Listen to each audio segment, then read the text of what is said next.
के मिटे नहीं। कुछ हम सब ने पंक्तियां पढ़ी हैं। अंग्रेजी पढ़ के जगत सब गुण हो तो प्रवीण, तय बिनु निजी भाषा ज्ञान के रहत हीन के हीन। अब इन पंक्तियों में ही सारा मातृभाषा का महत्व आ गया। इसके बाद शायद कुछ कहने की जरूरत नहीं है मातृभाषा के महत्व के बारे में। लेकिन जैसे मैंने कहा, इसकी थोड़ी सी व्याख्या बाद में होगी। जैसे मैंने कहा कि चूंकि कवि ने लिखा, तो इसलिए हमारे अभी एक राजनेता ने कहा कि भाई कवि ने कुछ कहा है तो कुछ कॉमेडी की होगी। तो कवि ने कहा तो उसकी बातों को क्या सीरियसली लिया। तो एक ये भाव जो मन में रहता है, इस भाव से उभरे कवि भी जो कहता है, सुनता है, समझता है, वो हृदय में जब तक उनको गुनता नहीं है ना, एक शब्द होता है गुनना, चिंतन करना जिसको कहते हैं, तब तक वो कहता नहीं। और कालजयी साहित्यकार भारतेंदु जी जैसा कहते हैं, बिना निज भाषा ज्ञान के निज भाषा उन्नति है सब उन्नति को मूल, सब प्रकार की उन्नति का मूल। अब सब प्रकार की उन्नति, तो जितनी भी प्रकार हो सकते हैं, चाहे वो आपका मानसिक हो, बौद्धिक जिसको आप कहते हैं, चिंतन की दृष्टि से हो, आपकी संस्कृति की दृष्टि से, जितने भी प्रकार के विकास की आप कल्पना कर सकते हैं, अपनी भाषा के बिना आप नहीं कर सकते। ये उनका सूत्र वाक्य है। इस सूत्र वाक्य को समझने की जरूरत है। होती क्या है मातृभाषा? मातृभाषा की तो हम बात करते हैं, क्या होती है मातृभाषा? जानते जो हमारी माँ की भाषा है ना? लेकिन माँ के साथ साथ जो मेरे परिवार की भाषा है वो मातृभाषा है। अब क्या माँ की भाषा और परिवार की भाषा अलग है? भी सकती है। किसी एक भाषा भाषी परिवार में दूसरे भाषा भाषी परिवार की महिला जा सकती है, तो कौन सी मातृभाषा होगी? मातृभाषा तो वही होगी जो माँ की है, उस परिवार की है। क्यों? क्योंकि जब वो महिला उस परिवार में आ गई तो कहीं ना कहीं वो भी उस परिवार की ही हो गई, वो भाषा उसकी भाषा भी हो गई। तो हम कई बार कहते हैं माँ की भाषा, तो माँ की भाषा हमारे परिवार की भाषा, और भी बड़ी डायमेंशन है इसकी। यहां से हम सिर्फ शुरू कर रहे हैं, और भी डायमेंशन है इसकी। ये हमारी मातृभाषा है। उसमें फिर हमारे मोहल्ले पड़ोस की बात भी आ जाएगी, उसमें फिर हमारे प्रदेश की बात भी आ जाएगी। लेकिन यहां से हम मातृभाषा की शुरुआत कर सकते हैं। मातृभाषा को कई बार मैं कहता हूं कि मातृभाषा, मेरी आवाज ठीक से पहुंच रही है पीछे? मातृभाषा मां के समान। मां और मातृभाषा, इनमें अंतर करना कई बार लगता है कि बड़ा मुश्किल है। जो प्यार मां देती है, जो ज्ञान मां देती है, जो सहज स्थिति हमारी मां के सामने होती है, वही सहज स्थिति, वही ज्ञान हमारा मातृभाषा के साथ भी होता है। और हम अपनी मां के बारे में कई बार कहते हैं जैसी भी हमारी मां है वो हमारी है। ये जो अपनापन है, ये जो अपनापन है, हो सकता है मेरी मां उतनी सुंदर ना हो जितनी मेरे दोस्त की मां है, हो सकता है उनके पास उतना पैसा ना हो जितना दूसरों के पास है, हो सकता है उनके पास उतना ज्ञान ना हो जितना दूसरे के पास है। इससे क्या दूसरे की मां मेरी मां हो जाएगी? तो हो सकता है दूसरी भाषा ज्यादा समृद्ध हो, संभव है, लेकिन इससे क्या वो मेरी हो जाएगी? नहीं हो। मुझे जो अपनापन मिलेगा वो मुझे अपनी मां से मिलेगा, वो मुझे अपनी भाषा से मिलेगा। तो मेरी सार्थकता, अधिकतम सार्थकता अपनी मातृभाषा के साथ है। इस बात को हमें समझने की जरूरत है। मैंने कहा कि मातृभाषा के बहुत सारे डायमेंशन हो सकते हैं। तो जैसे एक ये है कि भाई मान लीजिए हम अपने संदर्भ में देखें, हम हिंदी के संदर्भ में देखें। वैसे तो कई बार एक आध बार ये भी विषय मेरे मन में आया कि भाई हम, जब मैं हिंदी की चर्चा करने लगा, कि भाई हम लोग हिंदी दिवस तो मनाते ही हैं और हिंदी हमारी मातृभाषा है, तो फिर मातृभाषा दिवस मनाने की क्या जरूरत है? मनाते तो है ना हिंदी दिवस। कितने बच्चों को पता है हम हिंदी दिवस मनाते हैं? सब बच्चों को पता है हिंदी दिवस मनाते। तो फिर मातृभाषा दिवस की क्या जरूरत है? हिंदी तो हमारी मातृभाषा है ना? कोई जरूरत नहीं है। ऐसे 2 बार मना लेते हैं नहीं। उसका एक संदर्भ है जो कृष्णा जी ने जिसकी तरफ संकेत किया, वो चर्चा मैं अभी करता हूं आपसे। तो मैंने कहा कि हमारे घर परिवार की भाषा, लेकिन जो बोली, जैसे मथुरा में, आगरा में आप ब्रज बोलते हैं, तो ये जो ब्रज है ये हमारे पास पड़ोस की भाषा है, मेरे उस क्षेत्र की भाषा है, ये मेरी मातृभाषा है। जो वहां के रहने वाले लोग हैं उनके लिए मैं कह रहा हूं ये हमारी मातृभाषा है। अब ये भाषा है कि ये बोली, हम तो बोली कहते हैं ना, हिंदी में सब बोली है, लेकिन बोली और भाषा में मूल रूप से कोई अंतर नहीं, ये समझ गया। तो वही मेरी मातृभाषा है। पर अनेक संदर्भ ऐसे होते हैं जिनमें मैं उस बोली का प्रयोग नहीं कर पाता। अब मान लीजिए हम एजुकेशन की बात करते हैं, शिक्षा की बात करते हैं, पढ़ने की बात करते हैं, या जैसे अभी मीडियम की बात है, माध्यम की बात है। राष्ट्रीय शिक्षा नीति में 5वीं तक सब बच्चों को मातृभाषा में शिक्षा लेनी होगी, ये बात है। तो क्या हम अपनी अपनी बोलियों में शिक्षा लेंगे? तो अपनी बोलियों में तो शिक्षा नहीं लेते। तो एक और रूप हमारे सामने भाषा का आ रहा है, तो वह भाषा हमारी मातृभाषा है। वह भाषा कौन सी भाषा? जो उन सभी बोलियों को जोड़ने का काम कर रही है, वह हमारी मातृभाषा। हमारे संदर्भ में वो हिंदी। मैंने कहा इसकी और भी डायमेंशन है, आप और भी आगे जा सकते हैं। जैसे मैं हिंदी का प्रयोग कर रहा हूं, एक तरफ मैंने बोलियों की बात की, दूसरी तरफ विभिन्न विषयों की भाषा। मैं सबके आपको तकनीकी नाम नहीं दे रहा हूं, विभिन्न विषयों की भाषा, वह भी अलग अलग होती है। जैसे आजकल सोशल मीडिया की भाषा, कंप्यूटर की भाषा, व्यवसाय की भाषा, खेलों की भाषा, विधि की भाषा, ये सब भाषाएं, इनके अलग अलग रूप है, सब हिंदी, लेकिन अलग अलग रूप। तो ये भी सब हमारी मातृभाषा के रूप है। और ऐसे ही एक डायग्नोसिया की स्थिति भी होती है। एक ही भाषा के 2 रूप हम साइमल्टेनियसली समाज में साथ साथ भी प्रयोग करते रहते हैं। जैसे मान लीजिए हिंदी और उर्दू, हम जो भाषा विज्ञान के लोग हैं वो प्रायः कहते हैं कि हिंदी और उर्दू तो एक ही है, उर्दू हिंदी की ही एक शैली है, दोनों में कोई फर्क नहीं। जहां फर्क आता है वो कहां है?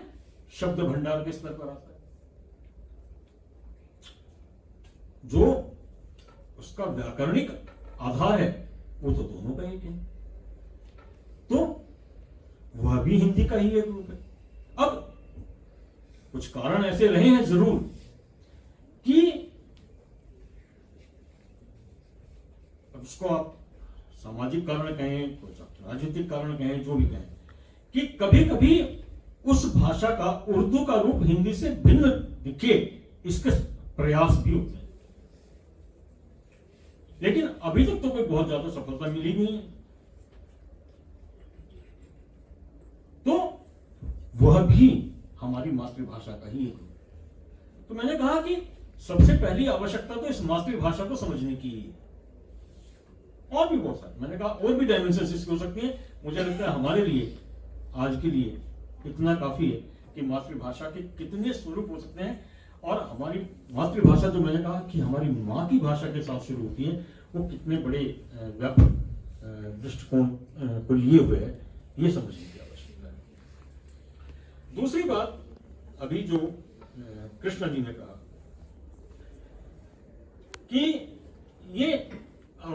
मैंने अभी आपसे चर्चा भी की कि भाई हिंदी दिवस और ये जो मातृभाषा दिवस, तो एक तो बड़ा स्पष्ट मामला यही है कि ये अंतर्राष्ट्रीय है। दूसरी बात ये है कि ये हिंदी दिवस नहीं है, मातृभाषा दिवस है। और हिंदी दिवस के बारे में भी जब हम कहते हैं तो वो हमारी एक तरह से जो मैं मानता हूँ राष्ट्रभाषा हिंदी वाली बात होती है।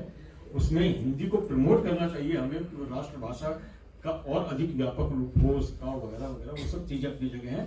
लेकिन ये दोनों चीजें, दोनों कंसेप्ट बिल्कुल अलग है। उसका उद्देश्य भी कृष्ण जी ने या अनामिका ने स्पष्ट किया कि मातृभाषा दिवस मनाते क्यों, उसका उद्देश्य क्या है, बहुभाषिकता को बढ़ावा देना है। भाषाएं लुप्त हो रही हैं, ऐसा ना हो उसके लिए प्रयास हो। अभी जो संदर्भ आया कि भाई किसी ने ये शुरू किया मातृभाषा दिवस और बांग्लादेश का, उसमें संदर्भ आया तो बांग्लादेश में तो बाकायदा मातृभाषा दिवस पर राष्ट्रीय अवकाश रहता है। आप ये कह सकते हैं कि जो मातृभाषा दिवस है ये इसका मूल बांग्लादेश है। भारत जब आजाद हुआ तो आप जानते हैं कि दो भागों में भारत बंट गया, पाकिस्तान और भारत।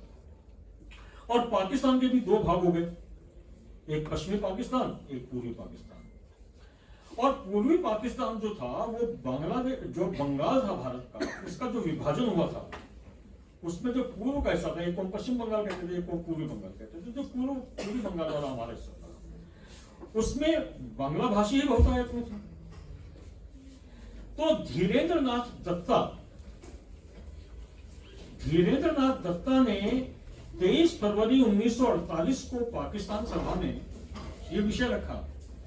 जब ये विषय चला कि भाई उर्दू पाकिस्तान की भाषाओं में, जब देखिए पाकिस्तान में सबसे कम बोली जाने वाली भाषा उर्दू, वहां पर जो जैसे मान लीजिए पंजाब का एक भाग है वो पंजाबी बोलते हैं, जो सिंध का भाग है लेकिन वहां की जो राष्ट्रीय भाषा जिसको हम कहते हैं या राज्य की जो भाषा जिसको हम कहते हैं, राजभाषा जिसे हम कह रहे हैं, वो उर्दू है। तो एक तरह से सबके लिए उर्दू सीखना जरूरी है, लेकिन अपने जहां वो रहते हैं, अपने पास पड़ोस में, मोहल्ले में, रिश्ते में, ये वो जो उनकी अपनी भाषा है उसका प्रयोग करते हैं। तो कहीं ना कहीं धीरेन्द्र नाथ दत्ता और जो दूसरे लोग थे उनके मन में ये विषय था कि भाई बांग्लादेश की भाषा, ये पूरी पाकिस्तान की भाषा जो है वो बांग्ला होनी चाहिए। ये नहीं कि उर्दू न हो, उर्दू को आप माने, लेकिन बांग्ला को भाषा के रूप में यहां मान्यता मिलनी चाहिए, यहां की भाषा के बारे में। तो ये उन्होंने पाकिस्तान असेंबली में ये प्रस्ताव रखा, जिसको मोहम्मद अली जिन्ना ने पूरी तरह से ठुकरा दिया और कहा कि ये नहीं हो सकता। और डिक्टेट चलता है इन मामलों में, तो आप जानते हैं। लेकिन अगर भाषा ही चली गई तो फिर क्या होगा? सब कुछ समाप्त। ये मैं कह रहा हूं सब कुछ समाप्त है। इस बात को उन लोगों ने अनुभव किया और इसलिए ये हुआ कि भाई हम बांग्ला को मान्यता दिलाकर रहेंगे। और ढाका यूनिवर्सिटी में खूब बाकायदा आंदोलन हुआ, जैसा भी जिक्र आया। 21 फरवरी को यह आंदोलन शुरू हुआ और उसमें खूब उसका दमन हुआ, अनेक विद्यार्थी जो है वो मारे गए। और कुल मिलाकर धीरेन्द्र नाथ दत्ता को भी बाद में उठाकर ले गए, उनको और उनके बेटे को। और कुल मिलाकर ये हुआ कि उनका फिर कभी कुछ ज्यादा पता चला नहीं क्या हुआ क्या नहीं हुआ उनके साथ। लेकिन ये आंदोलन जो है पकड़ा गया था, बांग्लादेश में शुरू हुआ, पूर्वी पाकिस्तान में शुरू हुआ। इसका एक नतीजा ये भी हुआ, मतलब मैं वैसे आपसे कह रहा हूं कि जो विभाजन हुआ पाकिस्तान का बाद में, पाकिस्तान और बांग्लादेश के रूप में, उसका एक महत्वपूर्ण सूत्र यहां भी छिपा हुआ। यहीं से दोनों के बीच में अलगाव के बीच पड़ गए। और ये जो आंदोलन चला, इसको बाकायदा मान्यता यूनेस्को के द्वारा दी गई और 17 नवंबर 1999 में यूनेस्को ने यह स्वीकार किया कि हर साल 21 फरवरी को अंतरराष्ट्रीय मातृभाषा दिवस मनाया जाए। और अगले ही वर्ष 2000 में ये सबसे पहला अंतर्राष्ट्रीय मातृभाषा दिवस मनाया गया, और ये पूरे विश्व के लिए, क्योंकि पूरे विश्व में ही आज जो भाषाओं की स्थिति है वो अभी थोड़ा सा उसका जिक्र मैं आपके सामने करूंगा। मुझे कितनी देर बोलना है जरा एक बार संकेत करें। नहीं अभी तो नहीं, मैं उसी हिसाब से अपने आप को जगह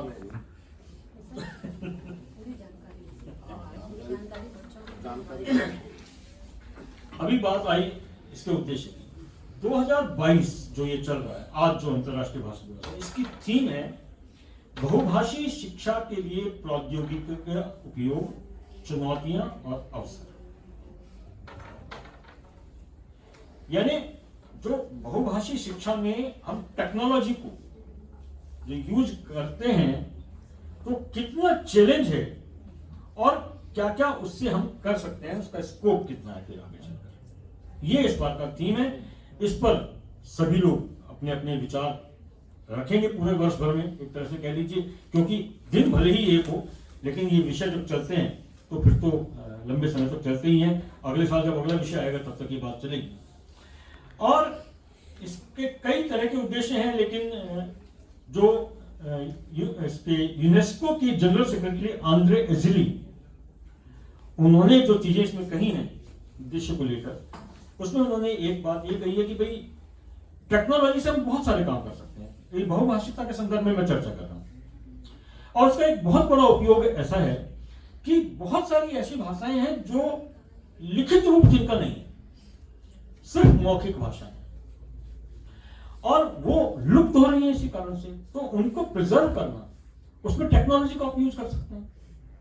ये भाषाओं को बचाना है, भाषाओं का संरक्षण भी तो करना है आपको, तो टेक्नोलॉजी के बहुत सारे यूज हैं। उनमें से एक जिसकी ओर उन्होंने संकेत किया, तो वो एक रूप भाषा का ये है। दूसरी बात,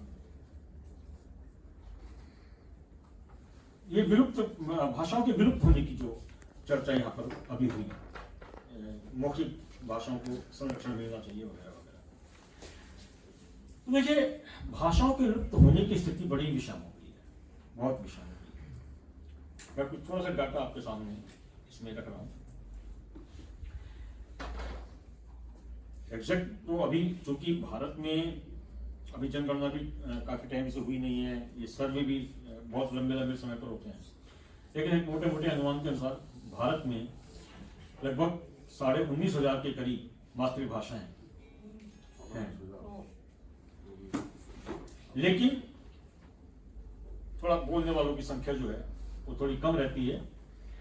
उनमें 270 भाषाएं ऐसी हैं जिनके बोलने वालों की संख्या 10,000 या उससे ज्यादा।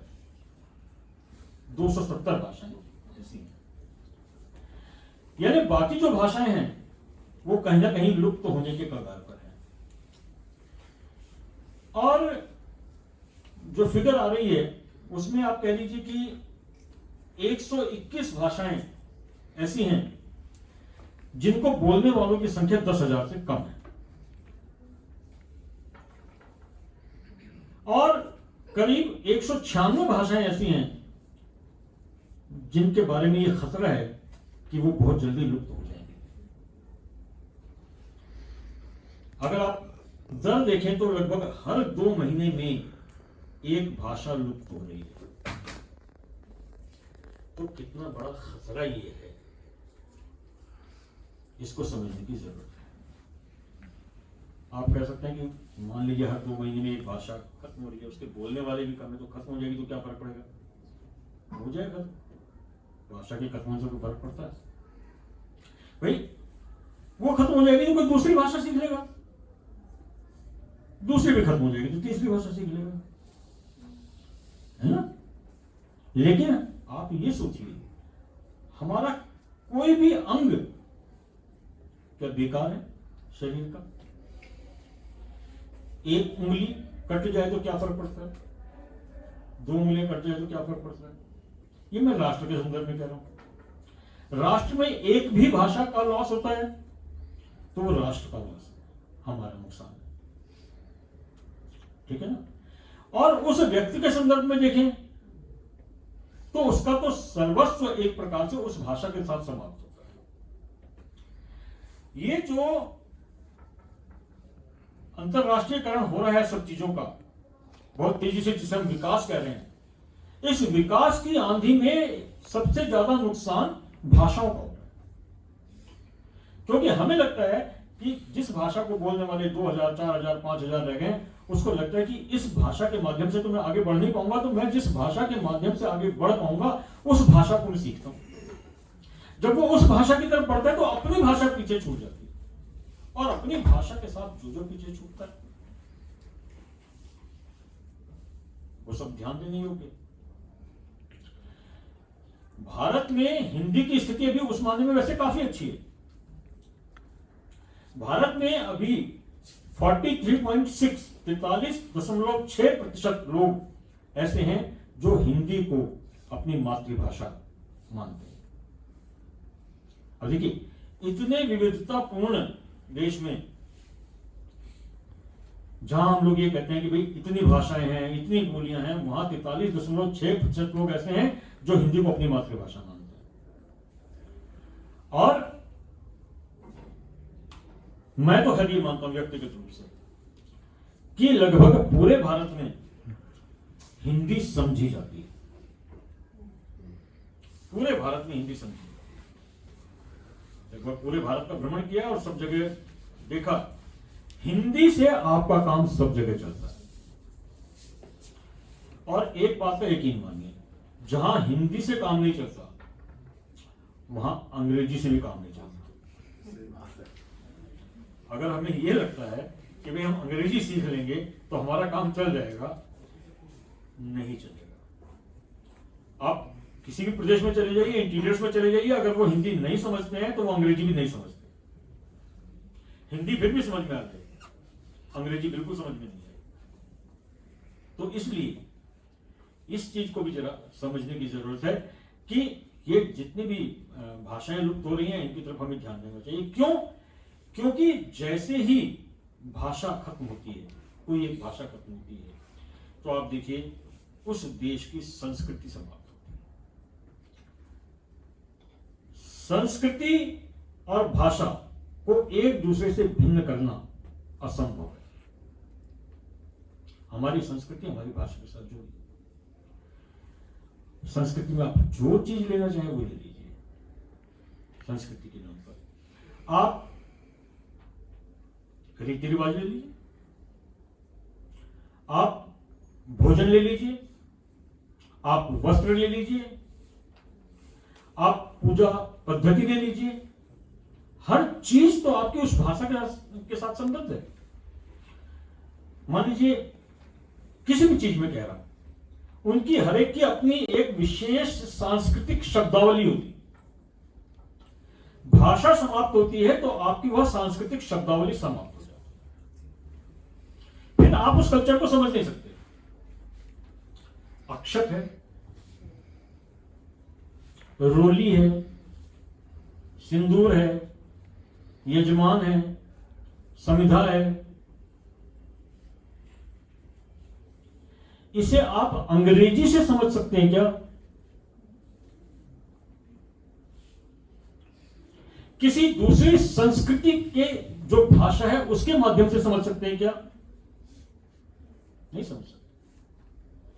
तो भाषा और संस्कृति, भाषा समाप्त होगी तो आपकी संस्कृति समाप्त हो जाएगी। और मैकॉले ने कहा था कि मैं पूरा हिंदुस्तान घूम आया हूं और एक ही निष्कर्ष पर पहुंचा हूं कि इस देश को बर्बाद करना है, शब्द उनके नहीं है, भाव नहीं का है कि इस देश को बर्बाद करना है तो इसकी भाषा को बर्बाद करना होगा। क्योंकि सब कुछ तो इसके साथ जुड़ा हुआ। जब तक संस्कृति समाप्त नहीं होगी तब तक आप देश को समाप्त नहीं कर सकते, और संस्कृति तब अपने आप समाप्त हो जाएगी अगर भाषा समाप्त होगी तो। और अगर मान लीजिए कुछ थोड़े बहुत कुछ चीजें बच भी गई, कुछ शब्द बच भी गए, तो भाषा नहीं रहेगी तो उसको समझने वाला कौन होगा? मान लीजिए कुछ शब्द समाज में थोड़े बहुत चल भी रहे हैं लेकिन वो भाषा ही नहीं रही, तो उन भाषा का जो सांस्कृतिक संदर्भ है, उन शब्दों का जो सांस्कृतिक संदर्भ वो कितनों को समझ में आएगा? तो वो अपने आप ही समाप्त हो जाएगा। तो इसलिए उसको समझना बहुत जरूरी है संस्कृति को। आप ये देखिए, लोकगीत, लोकगीत को उसी भाषा में, उसी बोली में, उसी संदर्भ में समझा जा सकता है। मुहावरे, लोकोक्तियां, सूक्तियां, अगर वो भाषा नहीं है तो दूसरी भाषा से आप उसको नहीं समझ सकते। मैंने आपको शब्दों का जिक्र किया, तो हम कई बार कहते हैं कि जब हम अनुवाद पढ़ाते हैं बच्चों को, तो हम कहते हैं कि इन शब्दों का अनुवाद नहीं हो सकता।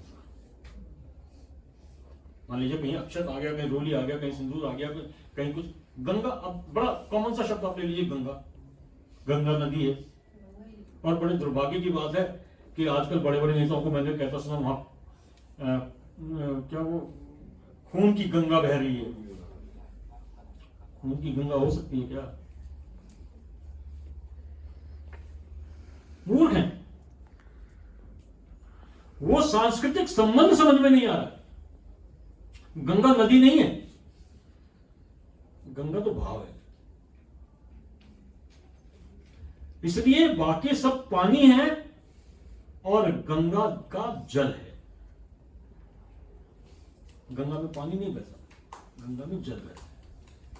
तो ये जो पानी और जो जल का फर्क है, मैं बच्चों को कई बार कहता हूं कि ये ध्यान रखिए, कभी किसी शब्द का पर्यायवाची नहीं होता। कोई भी भाषा फालतू शब्दों का वहन नहीं करती, कर ही नहीं सकती। दो शब्दों के बीच में कुछ ना कुछ अंतर जरूर होता है, चाहे वो हमें समझ में आ रहा है चाहे नहीं आ रहा है। अब ये जो गंगा का भाव है, ये कहां आएगा? आप अनुवाद कर लीजिए, जो मर्जी अनुवाद कर लीजिए। आपको गैंगीज लिख लीजिए आप उसको अंग्रेजी में। तो इसलिए मैं तो प्राय कहता हूं, जब अनुवाद की बात आती है कि उसी शब्द का प्रयोग करो, और नीचे थोड़ी सी भैया व्याख्या अगर कहीं दे सकते हो, पांच टिप्पणी में तो समझाने की कोशिश कर लो। समझ तो फिर भी जितनी आनी है उतनी आनी है। तो इसलिए ये समाप्त हो जाता है, दर्शन समाप्त हो जाता है, चिंतन समाप्त हो जाता है। समझ लीजिए, मौलिक चिंतन मातृभाषा में ही संभव। हम कई बार कहते हैं, मुझे जो कारण लगता है, हम कई बार कहते हैं भारत में नोबेल पुरस्कार कम होते हैं, भारत में शोध कम होती है, भारत में स्टैंडर्ड की रिसर्च होती नहीं है। अब भारत के रहने वाले अगर अंग्रेजी पढ़कर और उसमें ओरिजिनल चीजों को लाने की कोशिश करेंगे, तो कुछ ना कुछ तो अंतर रह ही जाएगा विदेशी के साथ।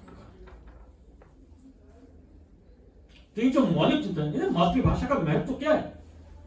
यही चीजें हैं जो मातृभाषा के महत्व को दर्शाती है। हमारी संस्कृति इसके ऊपर अवलंबित है, हमारा दर्शन इसके ऊपर अवलंबित है, हमारा इतिहास इसके ऊपर अवलंबित है। आज देखिए देश में बड़ा इतिहास को लेकर बड़ा शोर शराबा है। हम बार बार कहते हैं कि इस देश का सही इतिहास लिखा नहीं है,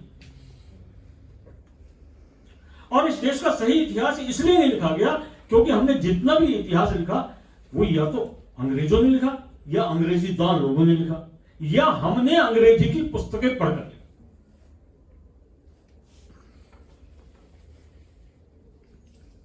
विदेशियों ने संस्कृत पढ़ी और उसके आधार पर चीजें उल्लिखित की। हमने संस्कृत नहीं पढ़ी, मैंने भी नहीं पढ़ी, वीणा जी ने पढ़ी। हमने पढ़ी नहीं, अपनी भाषा नहीं पढ़ी। आज भी देश में सिर्फ 14,000, 10 साल पहले की बात बता रहा हूं, सिर्फ 14,000 लोगों ने यह माना है कि संस्कृत उनकी मातृभाषा है पूरे देश में। तो हमने अपनी भाषा पढ़ी नहीं। हमने जितना पढ़ा वो अंग्रेजी चश्मे से पढ़ा, तो हम इतिहास सही कहां से लिखेंगे? तो ये जितनी चीजें हैं, और इसलिए फिर तमाम तरह के विवाद खड़े होते हैं, तमाम तरह की आधी अधूरी जानकारी हमारे पास रहती है। और हमारी सबसे बड़ी विडंबना क्या है कि जितनी जानकारी मेरे पास होती है, मैं मानता हूं कि वही सबसे ज्यादा जानकारी है, मेरे से ज्यादा जानकारी किसी के पास नहीं है। ये दूसरी विडंबना। मुझसे बड़ा विद्वान कौन? कोई नहीं। अभी इन्होंने मुझे बताया भी खूब कि भाषा विज्ञान पर बहुत बड़े विद्वान है, तो मुझसे बड़ा विद्वान कौन? कोई नहीं। ये गलतफहमी बहुतों को होती है कि जितनी जानकारी उन्हें है उतनी जानकारी और लोगों के पास नहीं है। जबकि जिसको ये बात समझ में आ गई कि उसको कुछ नहीं आता, समझ लीजिए वो बहुत कुछ, सब कुछ सीखने की स्थिति में है। और जिसने ये मान लिया कि उसको सब कुछ आता है, वो कुछ नहीं सीख सकता, उसका विकास संभव नहीं है। तो मातृभाषा के साथ मैंने कहा कि ये सारी चीजें जुड़ी हुई हैं। साहित्य, मातृभाषा समाप्त तो निश्चित रूप से आपका साहित्य भी समाप्त। तो ऐसी तमाम चीजें इसके साथ जुड़ी हैं। अब थोड़ी सी बात हिंदी की करने, क्योंकि हम हिंदी क्षेत्र के हैं और हमारी मातृभाषा हिंदी है। ऐसे भी बच्चे बैठे हैं कि जिनकी मातृभाषा हिंदी के अतिरिक्त कुछ और है। हिंदी की जो एक परिभाषा मैंने की, यह मातृभाषा की जो परिभाषा यहाँ पर मिलने की संभावना कम है ना। तो इसलिए हम हिंदी की बात थोड़ी सी कर सकते हैं। हिंदी के बारे में आप सबने पढ़ा है, हिंदी बहुत समृद्ध भाषा है। आप ध्वनि के स्तर पर देखें, शब्द भंडार के स्तर पर देखें, रूप के स्तर पर देखें, उस सब में मैं नहीं जाऊंगा, मुझे लगता है उसकी चर्चा करने की शायद आवश्यकता नहीं है। लेकिन हमारी अपनी भाषा तो इतनी समृद्ध है, तो फिर हमें दूसरी भाषाओं के का मोहताज नहीं होना चाहिए। भाई आप अगर ध्वनि की दृष्टि से बात करते हैं तो हम तो कई फिल्मों में वो मजाक भी आता है इन सब चीजों को लेकर। तो हम उसमें देखते हैं कि जो स्वरों का, व्यंजनों का, अल्प प्राण महाप्राण व्यंजनों का, घोष अघोष व्यंजनों का जितना अंतर हमारे यहाँ है और जितनी सूक्ष्मता से हमारी सब ध्वनियां हैं और हमारे सब वर्ग बने हैं, वो सब दूसरी भाषाओं में मिलना बहुत मुश्किल है। और देवनागरी के आधार पर बहुत सारी भाषाओं की लिपि इस देश में चल रही है।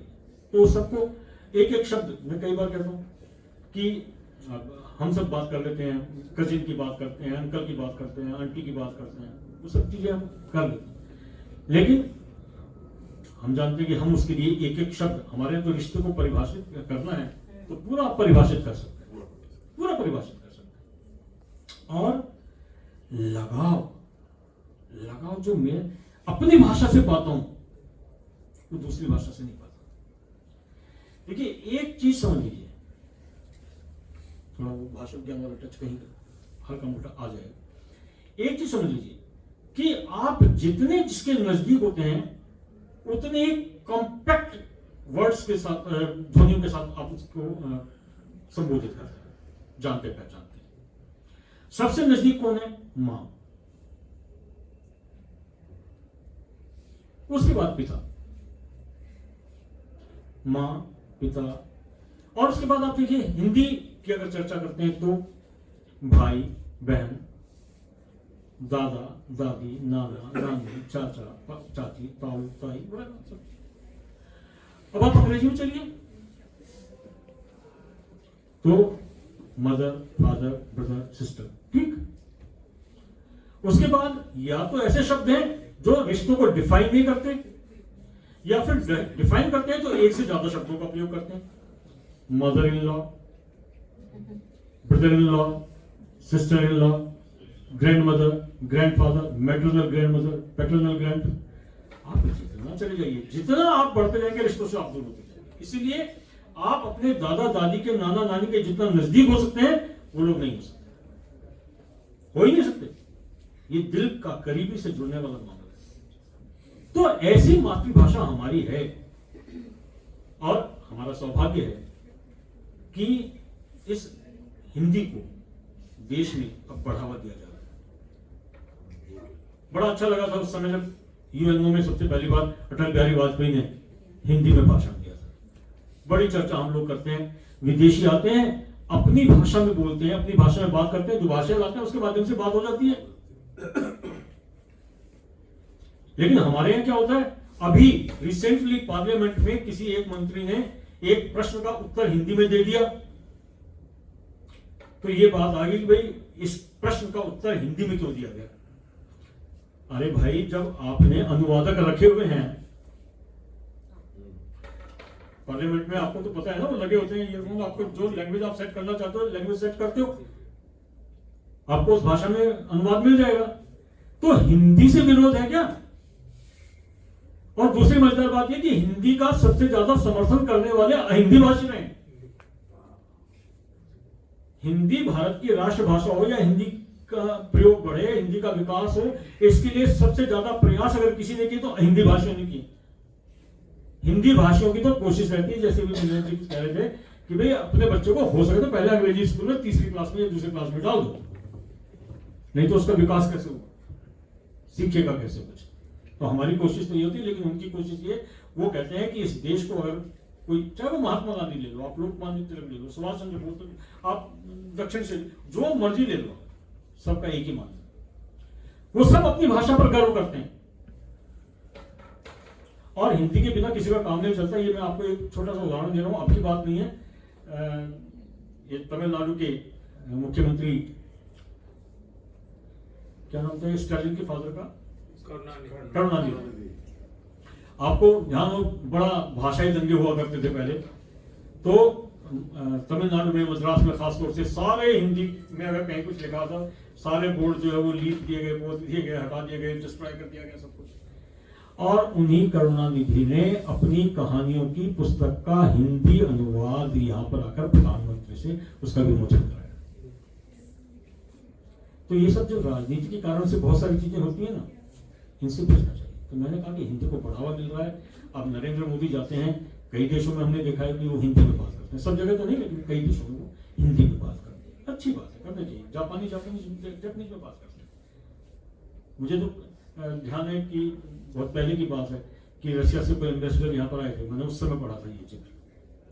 तो जब वो यहाँ से जाने लगे अपना कार्यकाल पूरा करके, तो किसी ने उनसे पूछा पत्रकार ने, आप इतनी अच्छी हिंदी कैसे बोल लेते हैं? तो उन्होंने कहा, अच्छा मैं अभी भी हिंदी बोल लेता हूँ। क्यों? कहते मैं जब भारत आया था तो हिंदी सीख कर आया था कि मैं दिल्ली में जा रहा हूँ, मुझे हिंदी बोलनी पड़ेगी, लेकिन यहाँ तो कोई हिंदी बोलता ही नहीं है। तो मुझे तो लगा उसमें 5 साल में हिंदी भूल गया। तो ये हमारा दुर्भाग्य। इस स्थिति को बदलने की आवश्यकता है और नई शिक्षा नीति में इस दृष्टि से अगर कुछ कदम उठाए गए हैं, बहुत सारे प्रयास हुए। जैसे मैं आपको एक दो छोटे छोटे उदाहरण देता हूं। राष्ट्रीय अनुवाद मिशन, भारतवाणी परियोजना, भारतीय भाषा विश्वविद्यालय, भारतीय अनुवाद एवं व्याख्या संस्थान, ये सब बने जिनमें भाषाओं को, मातृभाषाओं को बढ़ावा देने का काम किया जाएगा। अभी AICTE ने बीटेक में 11 भारतीय भाषाओं को मान्यता दी कि 11 भारतीय भाषाएं, उन्होंने कहा मातृभाषाएं, उनमें पढ़ाई होगी बीटेक। अभी पीछे आप जानते हैं कि बाकी सब जगहों पर हिंदी का प्रयोग हो सकता है, अदालतों में नहीं हो सकता। अदालतों में, बड़ी अदालतों में अभी भी होता है कि कुछ होता है तो अपना निर्णय सब उनके अंग्रेजी में ही होता है। लेकिन अभी पीछे ये भी हुआ है कि किसी एक कोर्ट में कि भाई वो हिंदी में आर्गुमेंट सुने जाएंगे। तो इस तरह की डेवलपमेंट्स अगर हो रही हैं विज्ञान में, देखिए वेंकैया नायडू ने कहा है अभी कि हमें विज्ञान की भाषा सरल बनाने की जरूरत है। हम हिंदी के बारे में कई बार यही कहते हैं कि जो हमारी वैज्ञानिक तकनीकी शब्दावली है वो थोड़ी क्लिष्ट है। मैं थोड़ी क्लिष्ट इसलिए कह रहा हूं, क्लिष्ट नहीं कह रहा हूं, थोड़ी क्लिष्ट कह रहा हूं। उसके पीछे क्योंकि हमने सीखने का प्रयास नहीं किया। अब आप देखना, बहुत सारे शब्द ऐसे होते हैं जो आपको क्लिष्ट लगते होंगे लेकिन चल जाते हैं। विश्वविद्यालय, कोई बच्चा पहले विश्वविद्यालय शब्द का प्रयोग नहीं करता, इंसल्ट सी भी लगती थी, हिंदी में बोल रहे हैं, और विश्वविद्यालय ऐसा कौन बोलेगा, यूनिवर्सिटी से अपना काम चल जाता था। जब से मेट्रो स्टेशन बना है विश्वविद्यालय का, सब बच्चे विश्वविद्यालय बोलते हैं, कोई ये नहीं कहता कि मैं यूनिवर्सिटी वाले मेट्रो स्टेशन पर जाना। तो मैंने कहा कि अगर हम सीखने का प्रयास करें तो उनको भी सीख सकते हैं, लेकिन तो भी विज्ञान की शब्दावली को अगर सरल कर सकते हैं तो उसको करना चाहिए, उसकी आवश्यकता है। तो ऐसे ही सीवी रमन, वो ये चाहते थे कि विज्ञान की जो शिक्षा है वो भी मातृभाषा में दी। देखिए मैं उनकी बात कर रहा हूं जो सब बड़े रिनाउंड, बड़े प्रसिद्ध नाम है, जिनके बारे में आप सब जानते हैं और बड़ा अच्छा, जैसे हिंदी का मैंने कहा धीरे धीरे प्रयोग जो बढ़ रहा है, उसमें मैं सिर्फ वो कहूंगा कि जो पीछे न्यूयॉर्क में विश्व हिंदी सम्मेलन हुआ था, उस वहां की जो सचिव यूएनओ की थी, वान की मून, जो वहां के सचिव थे, उन्होंने जब 8वें विश्व हिंदी सम्मेलन का उद्घाटन किया था तो शुरू के कुछ वाक्य उन्होंने हिंदी में बोले थे। तो अगर हम शुरू करेंगे तो जगदीप की गजल वाला पूरा ना सही पर कुछ तो है, बात निकलेगी तो दूर तक पहुंचेगी। कैसे नहीं पहुंचेगी, तो हमें वहां तक पहुंचाना है। तो अगर हम अपनी मातृभाषाओं के महत्व को समझेंगे तो सबसे बड़ी चीज जो होने वाली है वो आपका भावात्मक और बौद्धिक विकास होने वाला है। और ये किसी भी व्यक्ति के लिए बहुत जरूरी है। आपका भावात्मक विकास, आपका बौद्धिक, दो ही चीजें है, मन है, बुद्धि है, दोनों का विकास आपकी मातृभाषा के माध्यम से हो सकता है, हमारी मातृभाषा के माध्यम से हो सकता है। बाकी बहुत सारी कविताएं मैंने नोट की हुई हैं, उनकी जरूरत नहीं मुझे लगता है।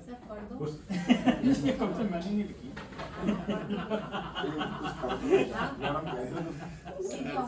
नहीं ऐसा नहीं, वो तो ऐसी तो इसमें खैर कई चीजें हैं। जैसे ये हरिओद ने शायद लिखा है, कैसे निज भाषा कैसे निज सोए भाग को, कैसे निज सोए भाग को कोई सकता है जगह, जो निज भाषा अनुराग का अंकुर नहीं उर में उगा। ये मीना जी को पता है, उसको पता है, ये शैली हरिओम की है। तो ऐसे बहुत सारे आपको ये सब चीजें तो आपको सब जगह पढ़ने को मिल जाएंगी। मेरा कहने का मतलब सिर्फ ये है कि आज के दिन हम ये संकल्प ले सकते हैं कि हम अपना जितना संभव होगा मातृभाषा को का प्रयोग भी करेंगे, उसको महत्व देंगे और कम से कम इस हीन भावना से उभरेंगे कि हम हिंदी का प्रयोग कर रहे हैं, हम अपनी मातृभाषा का प्रयोग कर रहे हैं। मैं फिर आपको कह रहा हूं, दूसरे की मां जैसी भी हो वो अपनी मां नहीं हो सकती। अपनी मां हो सकती है।